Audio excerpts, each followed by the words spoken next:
Hi friends, ಎಲ್ಲರೂ ಹೇಗಿದ್ದೀರಾ? ಇವತ್ತು ಬಂದು ಸೋಮವಾರ. ಹಾಗೆ ನೀವು ನೋಡಿ ಕಾಲೇಜಿಗೆ ರೆಡಿ ಆಗ್ತಿದ್ದಾರೆ. ಹಾಗೆ ನನ್ನ ಗುಮ್ಮು ಇಲ್ಲಿ ನಿದ್ದೆ ಮೂಡ್ತಿದ್ದವಳು. ಎಲ್ಲರೂ ಕೆಳಗಡೆ ಹೋಗಿ ಆಟ ಆಡ್ತಾಯಿದ್ರೆ ಅವಳು ಬಂದ್ಬಿಟ್ಟು ಅಲ್ಲಿ ನಿದ್ದೆ ಮಾಡ್ತಾ ಇರುವಂಥದ್ದು. ಹಾಗೆ ಇವತ್ತು ತಿಂಡಿ ಬಂದು ಟೊಮೆಟೊ ಬಾತ್ ಮಾಡಿದ್ದೀನಿ. ಕೌಶಿ ಹೇಳ್ತಾ ಏನಂದರೆ ಟೊಮೆಟೊ ಗೊಜ್ಜು ಮತ್ತು ರೈಸ್ ತೊಗೊಂಡೋಗ್ತೀನಿ ಅಂತ. ಅದಕ್ಕೆ ನಾನು ರೈಸ್ ಬೇರೆ ಮಾಡಬೇಕು ಮತ್ತು ಗೊಜ್ಜು ಬೇರೆ ಮಾಡಬೇಕು ಅಂತೇಳಿ ಒಟ್ಟಿಗೆ ಟೊಮೆಟೊ ಬಾತ್ ಮಾಡಿದ್ದೀನಿ. ರೆಡಿ ಇದೆ, ಈಗ ತಿನ್ನಬೇಕಷ್ಟೇ. ಆದರೆ ಇದು ಬಂದು ಹುಳಿ ಟೊಮೆಟೊ ಅಲ್ಲ, ಏನು ಹೇಳ್ತಾರೆ ಅದು ಜಾಮೂನ್ ಟೊಮೆಟೊ ಅಂತ ಏನು ಹೇಳ್ತೀವಿ, ಅಷ್ಟು ಬೇಡವಾ? ಬಾಕ್ಸಿಗೆ ಹಾಕು. ಜಾಮೂನ್ ಟೊಮೆಟೊ ಅಂತ ಏನು ಹೇಳ್ತೀವಿ ಅದು. ಹುಳಿ ಟೊಮೆಟೊ ಆದರೆ ಚೆನ್ನಾಗಿರುತ್ತೆ. ಅದಾದ್ರೂ 4 ಹಾಕಿದ್ರು ಓಕೆ. ಇದು ಅಷ್ಟು ಒಂಥರ ಗಟ್ಟಿ ಗಟ್ಟಿ ಇರುತ್ತಲ್ಲ, ಒಂದು ಜಾಸ್ತಿ ಹಾಕಿದ್ದೀನಿ ಅಷ್ಟೇ. ಟೊಮೆಟೊ ಚೆನ್ನಾಗಿರುತ್ತೆ ನೋಡು, ಟೇಸ್ಟು ಬಿಸಿಯಾಗಿ. ಒಂದು ಸ್ವಲ್ಪ ಅದೇ ಅಂದರೆ ಅದ್ರ ಜೊತೆಗೆ ಸ್ವಲ್ಪ ಅವರೆಕಾಯಿ ಮತ್ತು ಒಂದೇ ಒಂದು ಸ್ವಲ್ಪ ಹಾಕಿದ್ದೀನಿ, ಮತ್ತು ಸೋಯಾ ಹಾಕಿದ್ದೀನಿ ಒಂದು 4-5 ಅಷ್ಟು. ಓಕೆನಾ? ಉಪ್ಪು ಸಪ್ಪೆನಾ? ಉಪ್ಪ ಏನು ಅನ್ನಿಸ್ತದೆ? ನನಗೆ ಬಾಯಲ್ಲಿ ನೀರು ಬರ್ತಾ ಇದೆ, ತಿನ್ನಬೇಕು ಅಂತ. ಕರೆಕ್ಟಾಗಿದಲ್ಲ? ಯಾಕೆ ಅಂದರೆ ಇತ್ತೀಚೆಗೆ ನಾನು ಕಲ್ಲುಪ್ಪೆಲ್ಲ ಯೂಸ್ ಮಾಡ್ತಾ ಇರ್ತೀನಿ ನೋಡಿ, ಅದರಿಂದ ಕಲ್ಲುಪ್ಪು ಸ್ವಲ್ಪ ಅಳತೆ ಕರೆಕ್ಟಾಗಿ ಗೊತ್ತಾಗಲ್ಲ. ಇನ್ನೊಂದು ಸ್ವಲ್ಪ ದಿನ ಹೋದರೆ ಕಲ್ಲುಪ್ಪಿಂದು ಅಳತೆ ಎಲ್ಲ ಕರೆಕ್ಟಾಗಿ ಗೊತ್ತಾಗುತ್ತೆ. ಅದಕ್ಕೆ ಹಾಗೆ ಸರಿ ಉಪ್ಪು ಮಾಡಿಬಿಟ್ಟಿರ್ತೀನಿ, ಇಲ್ಲ ಸಪ್ಪೆ ಮಾಡಿಬಿಟ್ಟಿರ್ತೀನಿ. ಅದರಿಂದ ಉಪ್ಪಾಗಿಲ್ಲ, ಸಪ್ಪೆ ಆದರೂ ಪರವಾಗಿಲ್ಲ, ಉಪ್ಪಂತೂ ಆಗೋದು ಬೇಡ. ಹಾಗೆ ಮೊನ್ನೆ 2 kg ಅವರೆಕಾಯಿ ತೊಗೊಂಡಿದ್ನಲ್ಲ, ಅದನ್ನು ಫುಲ್ಲು ಕಾಳು ತುಂಬ ಚೆನ್ನಾಗಿತ್ತು. ಅಂದರೆ ಸಣ್ಣ ಸಣ್ಣ ಕಾಳು ಇರಲೇ ಇಲ್ಲ ಸ್ವಲ್ಪನೂ ಕೂಡ. ಅದಕ್ಕೆ ನಾನು ನೋಡಿ ಫುಲ್ಲು ಈ ಥರ ಇತ್ತಲ್ಲ, ಅದಕ್ಕೆ ನಾನು ಇದನ್ನು ಅವರೇ ಬೇಳೆ ಮಾಡೋಣ ಅಂದ್ಬಿಟ್ಟು, ಅಂದರೆ ಮಾಡಿಬಿಟ್ಟು ಇಟ್ಕೊಳ್ಳೋಣ ಚೆನ್ನಾಗಿದೆ ಅಂದ್ಬಿಟ್ಟು ಇದನ್ನೆಲ್ಲ ಫುಲ್ಲು ಸ್ವಲ್ಪನೂ ಇಟ್ಕೊಳ್ಳಿಲ್ಲ, ಎಲ್ಲ ನೆನೆಸ್ಬಿಟ್ಟಿದ್ದೀನಿ. ಅದನ್ನೆಲ್ಲ ಚಿತ್ಕಿಸ್ಬೇಕು ಕುತ್ಕೊಂಡು ಅಷ್ಟೇ. ಅದರಲ್ಲೇ ಒಂದು ಇಡೀ ಕಾಳನ್ನ ಪಲಾವ್ಗೆ ಹಾಕಿರುವಂಥದ್ದು. ಇವತ್ತು ಬರ್ತಾನೆ ಹಸಿ ಅವರೆಕಾಯಿ, ಕಡಲೆಕಾಯಿ, ಗೆಣಸೆಲ್ಲ ಮಾರ್ಕೊಂಡು ಅವಾಗ ಮತ್ತೆ ಒಂದು ಸ್ವಲ್ಪ ತೊಗೋಬೇಕು. ಈ ಬಾರಿ ಏನಂದರೆ ಹಸಿ ಅವರೆಕಾಯಿ, ತೊಗರಿಕಾಯಿ ಎಲ್ಲ ಫುಲ್ಲು ಕಡಿಮೆ. ಇಷ್ಟು ವರ್ಷಗಳಲ್ಲಿ ಚೆನ್ನಾಗಿದೆ ಅಂತ, ಇಷ್ಟು ವರ್ಷ ಹಸಿ ಅವರೆಕಾಯಿ ಮತ್ತು ತೊಗರಿಕಾಯಿ ಎಲ್ಲ ತುಂಬ ಇರ್ತಿತ್ತು. ಈ ವರ್ಷ ತೊಗರಿಕಾಯಿನೂ ತುಂಬ ಕಡಿಮೆ, ಮತ್ತು ಹಸಿ ಅವರೆಕಾಯಿ ಅಂತೂ ಅದು ಕೂಡ ಇಲ್ಲ, ಅಷ್ಟೊಂದೇನಿಲ್ಲ. ಆವಾಗೆಲ್ಲ kg 60 ರೂಪಾಯಿ ಆ ಥರ ಎಲ್ಲ ಸಿಗ್ತಾಯಿತ್ತು. ಇವಾಗ kg ಸ್ಟಾರ್ಟಿಂಗಿಂದ ಇಲ್ಲಿವರೆಗೂ ಕೂಡ 1.5 kg 100 ರೂಪಾಯಿ, ಇಲ್ಲ 1/4 kg 100 ರೂಪಾಯಿ. ಇವತ್ತೆಷ್ಟಿರುತ್ತೆ ಅಂತ ಗೊತ್ತಿಲ್ಲ. ಇವತ್ತು 1 kg 100 ರೂಪಾಯಿ ಇರುತ್ತೋ ಏನೋ ಗೊತ್ತಿಲ್ಲ. ಅದನ್ನು ತೊಗೊಂಡಾಗ 1/4 kg 100 ರೂಪಾಯಿ ಆಯಿತು. ಅದಕ್ಕೆ ನಾನು 200 ರೂಪಾಯಿಗೆ ತೊಗೊಂಡಿದ್ದೆ. ಕಾಲು ಚೆನ್ನಾಗಿದೆ ಅಂತೇಳಿ ನೆನೆಸ್ಬಿಟ್ಟಿದ್ದೀನಿ. 2 ಡೇಸಿಂದ ನೆಂದಿದೆ. ಇವತ್ತು ಇದು ಚಿತ್ಕಿಸಿದ್ರೆ ಚೆನ್ನಾಗಿ ಬರುತ್ತೆ. ಅದಕ್ಕೆ ಸಾಯಂಕಾಲ ಅದು ಕೆಲಸ ಮಾಡೋಣ. ಓಕೆ, ಆಮೇಲೆ ವಿಡಿಯೋನ ಕಂಟಿನ್ಯೂ ಮಾಡ್ತೀನಿ. ಇವಾಗ ಟೈಮ್ ಬಂದು 11 ಗಂಟೆ. ಇವಾಗ ಒಂದು 1/4 ಭಾಗದಷ್ಟು ಕೆಲಸಗಳನ್ನ ಮುಗಿಸಿದ್ದೀನಿ. ಏನಂದರೆ ದಿವಾನ್ ಕವರ್ನ ಚೇಂಜ್ ಮಾಡಿದ್ದೀನಿ, ಹಾಗೆ ಸೋಫಾ ಕವರ್ನು ಕೂಡ ಚೇಂಜ್ ಮಾಡಿ ಮಿಷಿನ್ಗೆ ಹಾಕಿದ್ದೀನಿ ಆಲ್ರೆಡಿ. ನೆಕ್ಸ್ಟು ಇದು ಕೂಡ ಚೇಂಜ್ ಮಾಡಿದ್ದೀನಿ. ನಿಮಗೆ ಕಾಣಿಸ್ತಾಗೋದು ಬೆಳಕಿಗೆ ಆ ಥರ ಕಾಣಿಸ್ತದೆ, ಅಂದರೆ ವಿಂಡೋ ಓಪನ್ ಮಾಡಿದ್ದೀನಲ್ಲ, ಇದನ್ನು ಕೂಡ ಚೇಂಜ್ ಮಾಡಿದ್ದೀನಿ. ಒಂದು ನಾಳೆ ಹಬ್ಬ, ಇನ್ನೊಂದು ಏನಂದರೆ ಯಾವಾಗಲೂ ನಾನು ಸೋಮವಾರ ಅಲ್ವಾ ಎಲ್ಲ ತೆಗೆದು ಬೆಡ್ ಸ್ಪ್ರೆಡ್ಗಳದೆಲ್ಲ ಚೇಂಜ್ ಮಾಡುವಂಥದ್ದು. ಒಂದು ರೀತಿ 2 in 1 ಅನ್ನೋ ಥರ.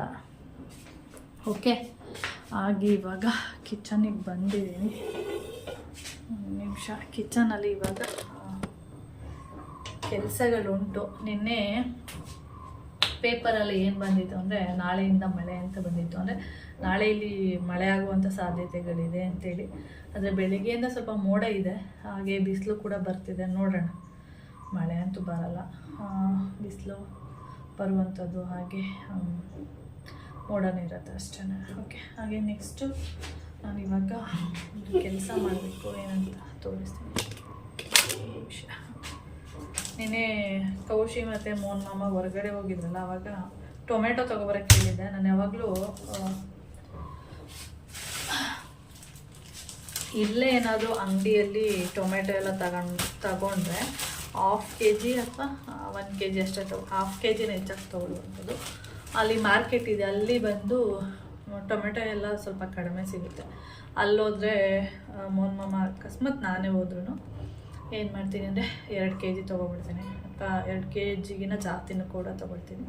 ಅಂದರೆ ಒಂದು ಅರ್ಧ ಕಾಯಿ ಟೊಮೆಟೊ, ಒಂದು ಅರ್ಧ ಹಣ್ಣು ಟೊಮೆಟೊ. ನೋಡಿ ನೆನ್ನೆ ಕೌಶಿ ಹೋಗಿರೋದು, ಕೌಶಿನೇ ತಂದಿರುವಂಥದ್ದು. ನನ್ನ ಪ್ರಕಾರ ಒಂದು 3 kg ಇದೆ ಅಂದ್ಕೊಂಡಿದ್ದೀನಿ, ಅಷ್ಟು ತಂದಿದ್ದಾರೆ. ಒಂದು ಕಾಯಿ ಅಂದರೆ ಗಟ್ಟಿ ಟೊಮೆಟೊನ ತೊಗೋಬೇಕಾದ್ರೆ ಸ್ವಲ್ಪ ಗಟ್ಟಿ ಇರಬೇಕು, ಇಲ್ಲಾಂದರೆ ಸ್ವಲ್ಪ ಬೇಗ ಹಾಳಾಗುವಂಥ ಚಾನ್ಸ್ ಜಾಸ್ತಿ ಇರುತ್ತೆ. ಗೊತ್ತಾಗ್ಬಿಡುತ್ತೆ. ಟೊಮೆಟೊನ ಸ್ಲೈಸಾಗಿ ಕಟ್ ಮಾಡಿಕೊಂಡು ಅದ್ರ ಮೇಲೆ ಈರುಳ್ಳಿ, ಮಿಕ್ಸ್ಚರು ಎಲ್ಲ ಹಾಕ್ಕೊಂಡು, ಮತ್ತು ಏನಾದರೂ ಖಾರ ಚಟ್ನಿ ಅದೆಲ್ಲ ಹಾಕ್ಕೊಂಡು ತಿಂತಾಯಿದೆ, ಚೆನ್ನಾಗಿರುತ್ತೆ. ಇದರಲ್ಲೆಲ್ಲ ಕೊಡ್ತಲ್ಲ ಚಾಟ್ಸಲ್ಲಿ, ಏನದು ಟೊಮೆಟೊ ಏನು ಹೇಳ್ತಾರೆ ಮಸಾಲ, ಟೊಮೆಟೊ ಮಸಾಲ ಮತ್ತು ನಿಪ್ಪಟ್ಟು ಮಸಾಲ ಎಲ್ಲ ಸೇಮ್ ಹೀಗೆ ಇರುತ್ತೆ. ನೀವೇ ಮನೇಲಿ ಮಾಡ್ಕೊಂಡು ತಿನ್ಬೋದು. ನಾವು ಸೋಂಬೇರಿಗಳು ಮನೇಲಿ ಮಾಡ್ಕೊಂಡು ತಿನ್ನೋಕ್ಕೆ. ಎಷ್ಟು ಟೊಮೆಟೊ ಇದೆ, ಅದಕ್ಕೆ ಕೌಶಿ ಅಮ್ಮ ಇಷ್ಟು ತಂದಿರೋದೆ ನಾನು ಟೊಮೆಟೊ ಗೊಜ್ಜು ಮಾಡೋದಕ್ಕೆ ಅಂತ ಹೇಳಿಲ್ಲ. ಅದಕ್ಕೆ ನಾನು ಟೊಮೆಟೊ ಗೊಜ್ಜು ಮಾಡೋದು ಬೇಡ ಅಂದ್ಬಿಟ್ಟು ಟೊಮೆಟೊ ಬಾತ್ ಮಾಡಿಬಿಟ್ಟಿದ್ದೆ. ಓಕೆ, ತುಂಬ ದಿನ ಬರುತ್ತೆ ಟೊಮೆಟೊ ಗೊಜ್ಜು, ಟೊಮೆಟೊ ಚಟ್ನಿ ಎಲ್ಲ ಮಾಡಿದ್ರೆ ಬೇಗ ಖಾಲಿ ಆಗುತ್ತೆ ಅಷ್ಟೇ. ಇದನ್ನು ನಾನು ಯಾವಾಗಲೂ ಇಲ್ಲಿ ಇಟ್ಬಿಡ್ತೀನಿ. ಇಲ್ಲಿ ಇಟ್ಬಿಟ್ಟು ಹಾಗೆ ಒಂದು ಬಟ್ಟೆಯಲ್ಲಿ ಮುಚ್ಚಿಟ್ಬಿಟ್ರೆ ಆಯಿತು.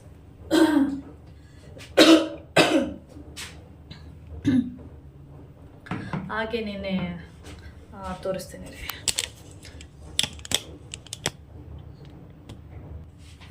ಇದು ಅವರೆಕಾಯಿ ಎಲ್ಲ ನೆನೆಸಿದೆ ನಿನ್ನೆ ರಾತ್ರಿ ಎಲ್ಲ, ಮೊನ್ನೆ ರಾತ್ರಿ ನೆನೆಸಿರುವಂಥದ್ದು.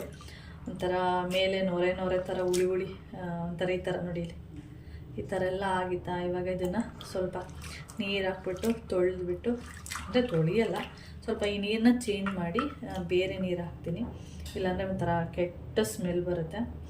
ನಾನು 2 ದಿನ ಯಾಕೆ ನೆನೆಸಿದ್ದೀನಿ ಅಂದರೆ ಬೇಗ ಇದನ್ನು ಹಿತಕ್ಬೋದು ಅಂತೇಳಿ, ಅಂದರೆ ಚೆನ್ನಾಗಿ ನೆನೆದಷ್ಟು ಚೆನ್ನಾಗಿ ಹಿತ್ಕೋದಕ್ಕೆ ಬರುತ್ತೆ ಅಂತೇಳಿ ಈ ಥರ 2 days ಆಗುತ್ತೆ ನೈಟಿಗೆ. ಅದಕ್ಕೆ ನೈಟು ಇದನ್ನೆಲ್ಲ ಬಿಡಿಸ್ತೀನಿ. ಓಕೆ, ಇಷ್ಟಿದೆ. ಅಂದರೆ 2 ದಿನ ನೆನೆಸಿದ್ರೆ ಚೆನ್ನಾಗಿ ಹಿತಕ್ಬೋದು ಅಂತ ಅಷ್ಟೇ. ಈ ನೀರನ್ನ ಸ್ವಲ್ಪ ಚೇಂಜ್ ಮಾಡ್ತೀನಿ, ಮತ್ತೆ ಚೇಂಜ್ ಮಾಡಿಬಿಟ್ಟು ಮತ್ತೆ ಬೇರೆ ನೀರು ಹಾಕಿ ಇಟ್ಬಿಡ್ತೀನಿ, ಇಲ್ಲಾಂದರೆ ಸ್ಮೆಲ್ ಬರುತ್ತೆ. ಓಕೆ, ಟೈಮ್ ಬಂದು ಇವಾಗ 11:30 ಕರೆಕ್ಟಾಗಿ.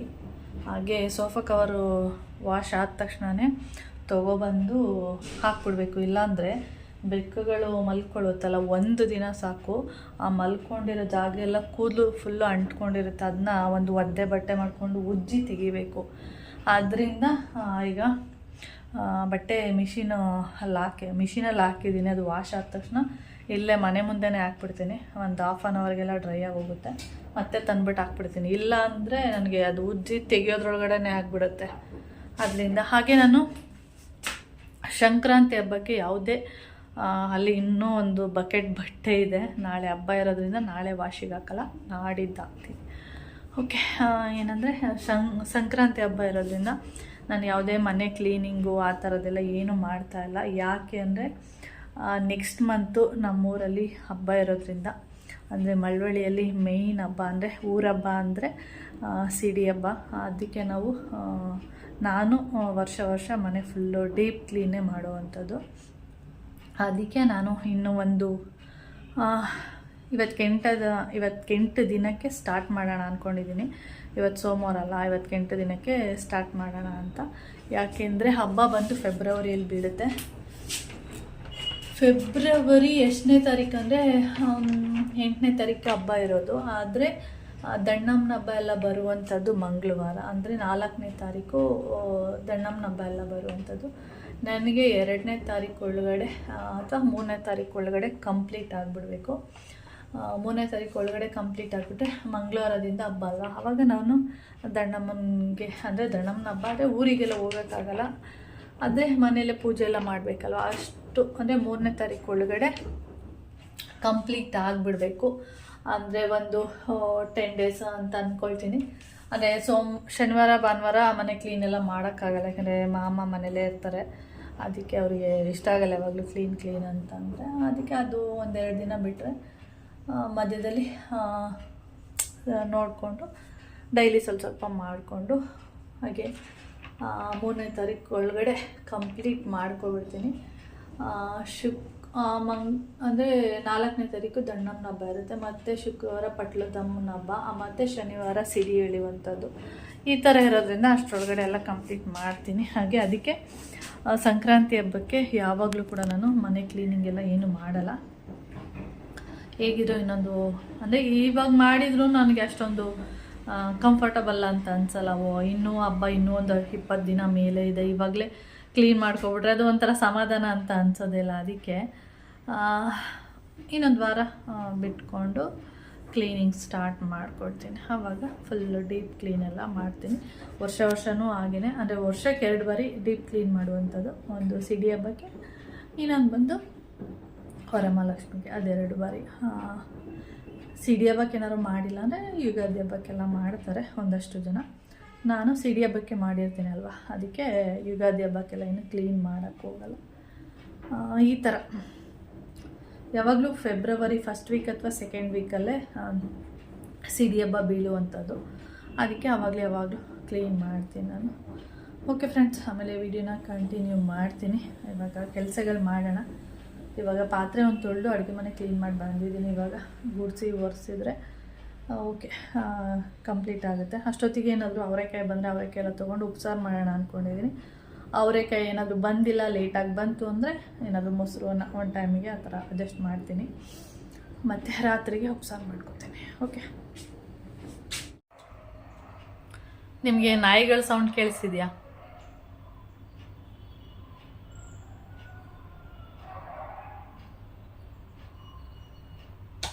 ತುಂಬ ಅಂದರೆ ತುಂಬ ನಾಯಿಗಳಿದೆ. ಅಯ್ಯಪ್ಪ, ಎಷ್ಟೊಂದಿದೆ ಅಂದರೆ ಯಾರಾದರೂ ಓಡಾಡ್ತಿದ್ರೆ ಓಡಿಸ್ಕೊಂಡೇ ಬಂದುಬಿಡುತ್ತೆ. ಅಂದರೆ ಹೊಸಬ್ರು ಯಾರಾದರೂ ಬರ್ತಾರೆ ನೋಡಿ, ಆವಾಗ ಕಿರ್ಚ್ಕೊಳ್ಳೋದು ಆ ಥರ.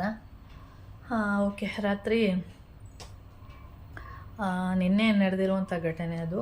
ಏನಂದರೆ ಯಾವ ಊರು ಅದು ಅಷ್ಟು ನೆನಪಿಲ್ಲ ನನಗೆ, ಚಾಮರಾಜನಗರನ ಏನೋ ಅನ್ಸುತ್ತೆ. ಹಸುದು ಕೆಚ್ಚಲಿದೆ ನೋಡಿ, ಆ ಕೆಚ್ಚಲನ್ನು ಯಾರು ಏನು ಅಂತ ಗೊತ್ತಿಲ್ಲ ಅವ್ರಿಗೂ ಪಾಪ ಕೂದ್ಬಿಟ್ಟಿರುವಂಥದ್ದು. ಅಂದರೆ ಹಸುದು ಕೆಚ್ಚಲಿನ ತೊಟ್ಟುಗಳೇನಿದೆ, 4 ತೊಟ್ಟುಗಳಲ್ಲಿ 3 ತೊಟ್ಟುಗಳನ್ನ ಕೂದಿರುವಂಥದ್ದು. ಪಾಪ ಓನರ್ಗೆ ಗೊತ್ತೇ ಇಲ್ಲ. ಬೆಳಿಗ್ಗೆ ಎದ್ದು ಬಂದು ನೋಡಿದಾಗಲೇ ಅದು ಫುಲ್ಲು ರಕ್ತ ಎಲ್ಲ ಆಗಿ ಫುಲ್ಲೆಲ್ಲ ರಕ್ತ ಎಲ್ಲ ಆಗಿಬಿಟ್ಟಿದೆ. ಅದನ್ನು ನೋಡುವಾಗಲೇ ಅವ್ರಿಗೆ ಗೊತ್ತಾಗಿರೋದು. ಅಲ್ಲಿವರೆಗೆ ಅವ್ರಿಗೆ ಬೆಳಿಗ್ಗೆ ಎದ್ದು ಬರೋ ತನಕ ಅಲ್ಲಿ ಏನಾಗಿದೆ ಅಂತಲೇ ಗೊತ್ತಿಲ್ಲ ಅವರಿಗೆ. ನಿಜವಾಗ್ಲೂ ಆ ರಕ್ತ ಹೆಂಗೆ ಸೋರಿದೆ ಅದೆಲ್ಲ ನೋಡುವಾಗ ಪಾಪ ಅನ್ನಿಸ್ಬಿಡುತ್ತೆ. ಇವಾಗೇನಂದರೆ ಹಸು ಸಾಯಿಸೋದೇ ತಪ್ಪು ಮೊದಲನೇದಾಗಿ.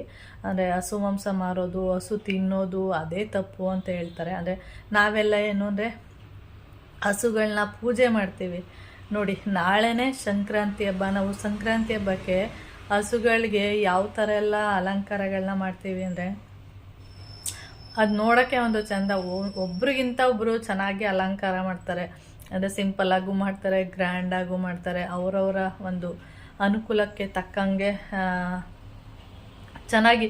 ಅದು ವರ್ಷಕ್ಕೆ ಒಂದೇ ತಾನೇ ಅದು ಹಬ್ಬ ಬರುವಂಥದ್ದು ಅಂತೇಳಿ ಚೆನ್ನಾಗಿ ಅದಕ್ಕೆ ಅಲಂಕಾರ ಎಲ್ಲ ಮಾಡಿ ಅದನ್ನು ಕೊಂಡಾಯೋದು ಅಂತ ಹೇಳ್ತೀವಿ. ಅಂದರೆ ಕೊಂಡ ಅಂದರೆ ಹುಲ್ಲೆಲ್ಲ ಹಾಕ್ಬಿಟ್ಟು ಅದ್ರ ಮೇಲೆ ನೆಗೆಸ್ಕೊಂಡು ಬರುವಂಥದ್ದು ಹಸುಗಳನ್ನ. ಅಂಥದ್ರಲ್ಲಿ ಹಸು ಕೆಚ್ಚಲನ್ನ ತೊಟ್ಟುಗಳನ್ನೇ ಕೂದಿದ್ದಾರೆ ಅಂದರೆ ನಿಜವಾಗ್ಲೂ ಅವರು ಮನುಷ್ಯರು ಅಂತ ಅನ್ಸೋದೇ ಇಲ್ಲ.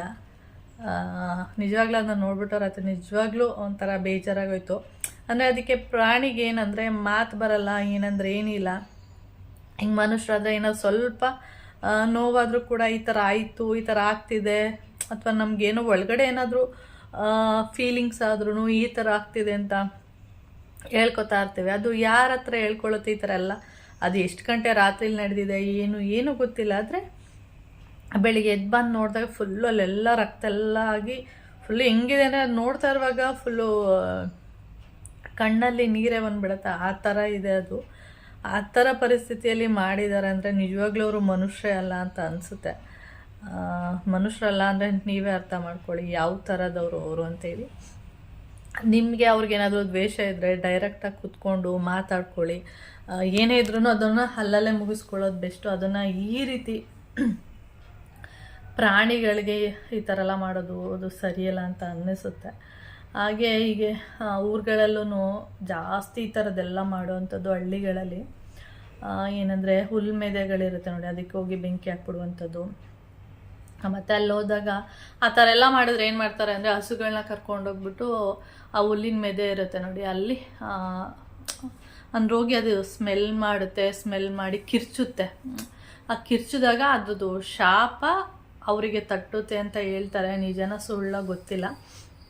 ಆ ಥರ ಊರ ಕಡೆ ಎಲ್ಲ ಆ ಥರ ಹುಲ್ಮೆದೆ ಎಲ್ಲ ಆದರೆ ಆ ಥರ ಬೆಂಕಿ ಎಲ್ಲ ಹಾಕಿದಾಗ ಅದು ನನಗೆ ಇನ್ನು ವರ್ಷ ತನಕ ಊಟ ಇಲ್ಲ ಅಂಥೇಳಿ ಕಿರ್ಚ್ಕೊಳ್ಳುತ್ತೆ. ಅದನ್ನು ಆ ರೀತಿ ವರ್ಣನೆ ಮಾಡ್ತಾರೆ. ಆ ಥರ ಕಿರ್ಚ್ಕೊಂಡ್ರೆ ಅದು ಶಾಪ ಆಗ್ತಿದೆ ಅಂತ ಅವರಿಗೆ ಅಂತ. ಆ ಥರ ಎಲ್ಲ ಇನ್ನೂ ಏನೆಲ್ಲ ಮಾಡ್ತಾರೆ ಅಂದರೆ, ಒಂದು ಕೋಳಿ ಹೋದರೆ ಹಳ್ಳಿಗಳಲ್ಲಿ ನೀವು ನೋಡಿರ್ಬೋದು ಜಗಲಿ ಅಂತ ಇರುತ್ತೆ, ಅಥವಾ ಮನೆಗಳು ಅಂದರೆ ಅಕ್ಕಪಕ್ಕನೇ ಮನೆಗಳಿರುತ್ತೆ. ಕೋಳಿ ಆ ಜಗಲಿ ಮೇಲೆ ಹೋಗಿ ಗಲೀಜು ಮಾಡಿದ್ರೆ, ಅಥವಾ ಮೇಕೆ ಹೋಗಿ ಇನ್ನೊಬ್ಬರು ಮನೆ ಹತ್ರ ಹೋಗ್ಬಿಟ್ಟು ಅಲ್ಲಿ ಸೊಪ್ಪು ತಿಂದ್ಕೊಂಡ್ರೆ, ಮೇಕೆ ಅಂತಲ್ಲ ಕುರಿ ಅಂತಲ್ಲ ಈ ಥರ ಸಣ್ಣ ಸಣ್ಣ ವಿಷಯಕ್ಕೇ ಜಾಸ್ತಿ ಏನಂದರೆ ಜಗಳ ಮಾಡುವಂಥದ್ದು. ನಿಜವಾಗ್ಲೂ ಈಗ ಪ್ರಾಣಿಗಳಿಗೆ ನಾವು ಹೇಳ್ಕೊಡೋಕ್ಕಾಗುತ್ತಾ, ನೀನು ಅವ್ರ ಮನೆಗೆ ಹೋಗ್ಬೇಡ, ಅವ್ರ ಮನೆ ಹತ್ರ ಹೋಗಿ ಸೊಪ್ಪು ತಿನ್ಬೇಡ ಅಂತ ಮೇಕೆಗೆ ಹೇಳ್ಕೊಡೋಕ್ಕಾಗುತ್ತೆ? ಇಲ್ಲ ಕೋಳಿಗೆ ಹೋಗ್ಬಿಟ್ಟು ಅವ್ರ ಮನೆ ಜಗಲಿ ಮೇಲೆ ಹೋಗಿ ಗಲೀಜು ಮಾಡಬೇಡ ಅಂತ ಹೇಳೋಕ್ಕಾಗುತ್ತಾ? ಮನುಷ್ಯರಿಗಾದರೆ ಈ ಥರ ಹೇಳ್ಬೋದು, ಅಲ್ಲಿ ಹೋಗ್ಬೇಡ ಇಲ್ಲಿ ಹೋಗ್ಬೇಡ, ಅರ್ಥ ಮಾಡ್ಕೊಳ್ಳೋವಂಥ ಶಕ್ತಿ ಇದೆ ಮನುಷ್ಯನಿಗೆ. ಆದರೆ ಪ್ರಾಣಿಗಳಿಗೆ ಏನಿದೆ ಆದ್ರೂ ಬೈಯೋದು. ಹಳ್ಳಿ ಭಾಷೆಗಳನ್ನ ಕೇಳಬೇಕು, ಕೇಳೋ ಒಂದು ಚಂದ ಹೆಂಗಿರುತ್ತೆ ಅಂದರೆ ಆ ಥರ ಬೈತಾ ಇರ್ತಾರೆ. ಅವರೇನು ಬೇಕು ಅಂತಲೇ ಮಾಡಿಸ್ತಾ ಇರಬೇಕು, ಅಲ್ಲಿ ಹೋಗಿ ಸೊಪ್ಪು ತಿನ್ನು, ಇಲ್ಲ ಅಲ್ಲಿ ಹೋಗಿ ಗಲೀಜು ಮಾಡು ಅಂತ ಹೇಳ್ಕೊಟ್ಟಿರೋ ಥರನೇ ಆ ಥರ ವಿಷಯಕ್ಕೆ ಹೆಚ್ಚು ಹೆಚ್ಚು ಜಗಳ ಆಗುವಂಥದ್ದು. ಕೋಳಿ, ಮೇಕೆ, ಕುರಿ, ಎಮ್ಮೆ ಈ ಥರ ವಿಷಯಕ್ಕೆ ಜಾಸ್ತಿ ಜಗಳ ಆಗ್ತಾ ಇರುತ್ತೆ ಹಳ್ಳಿಗಳಲ್ಲಿ. ಪ್ರತಿದಿನ ನಡೀತಾ ಇರುತ್ತೆ ಈ ಥರದ್ದು. ಆ ಕೋಳಿ ಏನಾದರೂ ಕಾಣಿಸ್ಬಿಟ್ರೆ ಪಕ್ಕದ ಮನೆ ಕೋಳಿ ಒಂದು ದೊಣ್ಣೆ ತಗೊಂಡು ಹೊಡಿಯುವಂಥದ್ದು, ಇಲ್ಲ ಏನಂದರೆ ಕಲ್ಲು ತೊಗೊಂಡು ಬಿಸಾಕುವಂಥದ್ದು. ನಮ್ಮ ಮನೆ ಹತ್ರ ಬಂದುಬಿಟ್ಟಿದೆ, ಇಲ್ಲಿ ಬಂದು ಮೇವೆಲ್ಲ ತಿನ್ಬಿಡುತ್ತೆ ಅಂತೇಳಿ ಈ ಥರ ಘಟನೆಗಳ ಜಾಸ್ತಿ ನಡೆಯುವಂಥದ್ದು. ಹಿಂದೆನೂ ನಡೀತಿತ್ತು, ಇವತ್ತಿಗೂ ಕೂಡ ನಡೀತಾ ಇದೆ. ಅದು ಪ್ರೆಸೆಂಟ್ ಇವತ್ತಿಗೂ ಕೂಡ ಆ ಥರ ಘಟನೆಗಳು ಜಾಸ್ತಿ ನಡೀತಾ ಇರುತ್ತೆ. ಚಿಕ್ಕ ಚಿಕ್ಕ ಮೇಕೆ ಮರಿಗಳಿರುತ್ತೆ ನೋಡಿ, ಅದನ್ನೆಲ್ಲ ಕಟ್ಟಾಕೋದಕ್ಕಾಗಲ್ಲ. ಸ್ವಲ್ಪ ಓಕೆ ಕಟ್ಟಾಕ್ಬೋದು ಅನ್ನೋ ಥರ ಇರುತ್ತಲ್ಲ, ಅದನ್ನು ಕಟ್ಟಾಕ್ಬೋದು. ಚಿಕ್ಕ ಚಿಕ್ಕ ಮರಿಗಳನ್ನೆಲ್ಲ ಅಂದರೆ ಹಾಲು ಕುಡಿಯೋ ಅಂಥ ಮೇಕೆ ಮರಿಗಳನ್ನೆಲ್ಲ ಕಟ್ಟಾಕೋದಕ್ಕೆ ಸಾಧ್ಯನೇ ಇಲ್ಲ. ಕೋಳಿಗಳು ಅದನ್ನು ಕಟ್ಟಾಕೋದಕ್ಕಾಗುತ್ತಾ? ಮನುಷ್ಯಗೆ ನಿಜವಾಗ್ಲೂ ಒಂದೊಂದ್ಸರಿ ಬುದ್ಧಿ ಇದೆಯೋ ಇಲ್ಲೋ, ದೇವರು ಬುದ್ಧಿ ಅಂದರೆ ತಿಳ್ಕೊಳ್ಳೋವಂಥ ಬುದ್ಧಿನ ಜಾಸ್ತಿ ಕೊಟ್ಬಿಟ್ಟಿದ್ದಾನೆ ಅಂತ ಒಂದೊಂದ್ಸರಿ ಅನಿಸ್ಬಿಡುತ್ತೆ ನಮಗೆ. ಯಪ್ಪ ಈ ಥರದ್ದೆಲ್ಲ ಮಾಡ್ತಾರೆ. ಇವಾಗ ಇನ್ನೊಂದು ಎಕ್ಸಾಂಪಲ್ ಹೇಳ್ತೀನಿ. ನಮ್ಮ ಬೆಕ್ಕಳನ್ನ ಕಚ್ಚೋಕ್ಕೆ ಈ ಬೆಕ್ಕನ್ನ ಅಪ್ಪನೇ ಬರ್ತಾನೆ ಇವ್ರನ್ನ ಕಚ್ಚೋಕ್ಕೆ, ಕಚ್ಚೋದು. ನಾವು ಅದಕ್ಕೆ ಓಡಿಸ್ತೀವಿ ಅವಲ್ಲ. ಆ ಟೈಮಲ್ಲಿ ಜಗಳ ಮಾಡ್ತಾ ಇರುತ್ತಲ್ವ, ಅಲ್ಲಿ ಬಂದಿರುತ್ತಲ್ವ, ಆ ಟೈಮಲ್ಲಿ ಅದು ಹೋಗ್ಬೇಕಷ್ಟೆ. ಅದು ಬಿಟ್ಬಿಟ್ಟು ಅದನ್ನು ಒಡೆದು ಸಾಯಿಸುವಂಥದ್ದಲ್ಲ. ಅಂದರೆ ಕಚ್ಚುತ್ತಾ ಇರೋದನ್ನ ಓಡಿಸ್ಬೇಕಷ್ಟೆ. ಅದು ಬಿಟ್ಬಿಟ್ಟು ಅದನ್ನ ಸಾಯಿಸೋದು, ಇನ್ನೊಂದು ಮಾಡೋದು ಅಂತ ತಪ್ಪು. ಈಗ ಅರ್ಥ ಮಾಡ್ಕೋಬೇಕು. ಅವ್ರೇನಾದ್ರು ಹೇಳ್ಕೊಟ್ಟಿದ್ದಾರೆ, ನೀನು ಹೋಗಿ ಆ ಬೆಕ್ಕುಗಳನ್ನೆಲ್ಲ ಪರ್ಚು ಸಾಯಿಸು ಜಗಳ ಮಾಡು ಅಂತ ಹೇಳ್ಕೊಟ್ಟಿದ್ದಾರೆ? ಇಲ್ಲ ಅಲ್ವಾ? ಅದಕ್ಕೆ ಗೊತ್ತಿಲ್ಲ, ಏನೋ ಅದಕ್ಕೆ ಏನು ದ್ವೇಷ ಇದೆ ಅಂತ ಗೊತ್ತಿಲ್ಲ, ಬರುತ್ತೆ ಈ ಥರ ಎಲ್ಲ ಮಾಡಿ ಹೋಗುತ್ತೆ ಅಷ್ಟೇ. ಅದನ್ನು ಆ ಪ್ರಾಣಿನೇ ಸಾಯಿಸ್ಬಿಡೋದು, ಇಲ್ಲ ಅವ್ರ ಮನೆಗೆ ಹೋಗ್ಬಿಟ್ಟು ಬೇರೆ ಥರ ಹಿಂಸೆ ಕೊಡೋದು ಸರಿ ಅಂತ ನನಗೇನು ಅನಿಸಲ್ಲ. ಇದು ನನ್ನ ಪ್ರಕಾರ ತಪ್ಪು. ಈ ಥರ ನಾನು ರಾತ್ರಿ ಅದನ್ನ ನೋಡ್ಬಿಟ್ಟು ಮೈಯೆಲ್ಲ ಜುಮ್ ಅಂದ್ಬಿಟ್ಟು ಆ ರಕ್ತ ಎಲ್ಲ ಸೋರಿರೋದೆಲ್ಲ ನೋಡ್ಬಿಟ್ಟು ಪಾಪ ಹಸು ಸತ್ತೋಗಿದೆ ಅಂದರೆ ಅದು ಎಷ್ಟು ನೋವು ತಿಂದಿರ್ಬೋದು ಹೇಳಿ. ರಕ್ತ ಎಲ್ಲ ಸೋರಿದೆ ಅಂದಮೇಲೆ ಅದು ಬದುಕಿರೋದಕ್ಕೆ ಸಾಧ್ಯನೇ ಇಲ್ಲ. ಅದು ನೋಡುವಾಗ ನನಗೆ ಒಂಥರ ಮೈಯೆಲ್ಲ ಜುಮ್ ಅನಿಸುವಾಗ ಪಾಪ ಓನರ್ಗೆ, ಸಾಕಿದವ್ರಿಗೆ ಎಷ್ಟು ಎಷ್ಟು ನೋವಾಗ್ತಿರುತ್ತೆ ಹೇಳಿ, ಅರ್ಥ ಮಾಡ್ಕೊಳ್ಳಿ. ಓಕೆ, ಜನಗಳು ಯಾವ್ಯಾವ ಥರ ಇರ್ತಾರೆ ನೋಡಿ. ಇದು ಬಂದು ಹಬ್ಬದ ಹಿಂದಿನ ದಿನದ ರಾತ್ರಿ ನಾನು ಹಸಿ ಅವರೆಕಾಯಿ ಹಾಕ್ಬಿಟ್ಟು ಉಪ್ಪು ಸಾಂಬಾರು ಮಾಡೋಣ ಅಂತ ಅಂದ್ಕೊಂಡೆ. ಅಂದರೆ ಹಸಿ ಅವರೆಕಾಯಿ ಎಲ್ಲ ಬಿಡಿಸಿ ಇಟ್ಟಿದ್ದೆ. ಆದರೆ ಮೋಹನ್ ಮಾಮ ಬೇಡ ಶೀತ, ಹಸಿ ಅವರೆಕಾಯಿ ಹಾಕಬೇಡ, ಹುರುಳಿಕಾಳು ಹಾಕ್ಬಿಟ್ಟು ಉಪ್ಪು ಸಾರು ಮಾಡು, ಮತ್ತು ನಾಳೆಗೂ ಹಸಿ ಅವರೆಕಾಯಿ ಹಾಕ್ಬಿಟ್ಟು ಹುಳಿ ಮಾಡ್ತೀಯಾ ಬೇಡ ಅಂತ ಹೇಳಿದ್ರು. ಮತ್ತು ಸರಿ ಒಳ್ಳೆಯದೇ ಬಿಡಿ ಅಂದ್ಬಿಟ್ಟು ಹಾಗೆ ನಾಳೆ ಹಬ್ಬಕ್ಕೆ ಕಬ್ಬು ಮತ್ತು ಗೆಣಸು, ಕಡಲೆಕಾಯಿ, ಅವರೆಕಾಯಿ ಎಲ್ಲ ತಂದಿದ್ರ, ಅದನ್ನೆಲ್ಲ ಒಂದು ಕಡೆ ಇಟ್ಟಿದ್ದೀನಿ. ಹಾಗೆ ಎಳ್ಳು ಬೆಲ್ಲ ಕೂಡ ತಂದಿದ್ರು. ಅಂದರೆ ಒಂದು ಪ್ಯಾಕೆಟು ಚೆನ್ನಾಗಿಲ್ಲ, ಅದು ಕತ್ಲೆ ಅಂತೇಳಿ ಮೋಹನ್ ಮಾಮನಿಗೆ ಗೊತ್ತಾಗಿಲ್ಲ, ಚೆನ್ನಾಗಿಲ್ಲದೆ ಇರೋದನ್ನು ಕೊಟ್ಬಿಟ್ಟಿದ್ದಾರೆ ನೋಡಿ. ಅದು ನನ್ನ ಪ್ರಕಾರ 1 ವರ್ಷದ್ದು ಹಿಂದಿಂದದು. ಅದನ್ನು ನೋಡಿದ್ರೆ 1 ವರ್ಷ ಆಗೋಗಿದೆ ಅನಿಸುತ್ತೆ. ಆ ಥರ ಇದೆ. ಅದ್ರ ಒಳಗಡೆ ಹುರ್ಗಡ್ಲೆ ಇರ್ಬೋದು, ಕಡಲೆ ಬೀಜ ಇರ್ಬೋದು, ಮತ್ತು ಕೊಬ್ಬರಿ ಇರ್ಬೋದು. ಅದು ಇವಾಗ ಮಾಡಿರೋ ಥರ ಅನಿಸ್ತಾನೆ ಇಲ್ಲ, ಫ್ರೆಶ್ ಅಂತ ಅನಿಸ್ತಾನೆ ಇಲ್ಲ. ಅದಕ್ಕೆ ನಾನು ಇನ್ನೇನು ತಂದಿದ್ದಾರಲ್ಲ ಕೆಳಗಡೆ ಪಕ್ಷಿಗಳಿಗಾಗುತ್ತೆ ಅಂದ್ಬಿಟ್ಟು ಹಾಗೆ ಇಟ್ಟಿದ್ದೀನಿ. ಅದಲ್ಲದೆ 2 ಫ್ರೆಶ್ ಆಗಿದೆ, ಅದು ಚೆನ್ನಾಗಿತ್ತು. ನಾನು ಮಾಡಲ್ಲ, ಯಾಕೆಂದರೆ ಸ್ವೀಟ್ ಯಾರೂ ತಿನ್ನೋದು ಇಲ್ಲ. ಅದಕ್ಕೆ ಸ್ವಲ್ಪ ಈ ಥರ ಒಂದು ಚಿಕ್ಕ ಪ್ಯಾಕೆಟ್ ತಂದುಬಿಟ್ರೆ ಆಯಿತು ಹಬ್ಬದ ದಿನಕ್ಕೆ ಅಂದ್ಬಿಟ್ಟು ಆ ಥರ ಮಾಡ್ತೀನಿ. ಓಕೆ, ಹಾಗೆ ನಾನು ಈ ವಿಡಿಯೋನು ಕೂಡ ಇಲ್ಲಿಗೆ ಎಂಡ್ ಮಾಡ್ತೀನಿ. ನಿಮಗೇನಾದರೂ ವಿಡಿಯೋ ಇಷ್ಟ ಆದರೆ ಲೈಕ್, ಶೇರ್, ಕಮೆಂಟ್ ಮಾಡಿ. ಹಾಗೆ ಯಾರಾದರೂ ಫಸ್ಟ್ ಟೈಮ್ ಏನಾದರೂ ನೋಡ್ತಾ ಇದ್ದರೆ ಪ್ಲೀಸ್ ಸಬ್ಸ್ಕ್ರೈಬ್ ಮಾಡ್ಕೊಂಡು ನೋಡಿ. ನೆಕ್ಸ್ಟ್ ವೀಡಿಯೋದಲ್ಲಿ ಸಿಗೋಣ. ಓಕೆ, ಬಾಯ್.